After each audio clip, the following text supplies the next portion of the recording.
வழி கைஸ் அஞ்சாவது டெம்பிள் போற போறீங்க. இது பார்ட் 5. வாடகை வாங்கிக்கிறோம் காரு. கைஸ் நம்ம வந்தாச்சு. வாங்கேஷ் நம்ம போவோம். வாங்கேஷ் கோயில் வந்தாச்சு கைஸ். பார்ட் 5 வந்து விநாயகர் கோயில் கைஸ். வாங்க போலாம்.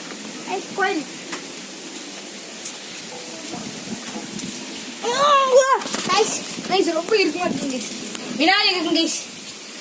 சாமி நமக்கு 1 லைக் சப்ஸ்கிரைப் அடிச்சிருவோம். எல்லா வியூவர்ஸ்லாம் நல்லா போய் எல்லாமே வேணுங்க சாமி. சாமி நல்லா தான் நடக்கும். லைக் பண்ணுங்க, ஷேர் பண்ணுங்க, கமெண்ட் பண்ணுங்க, சப்ஸ்கிரைப் பண்ணுங்க.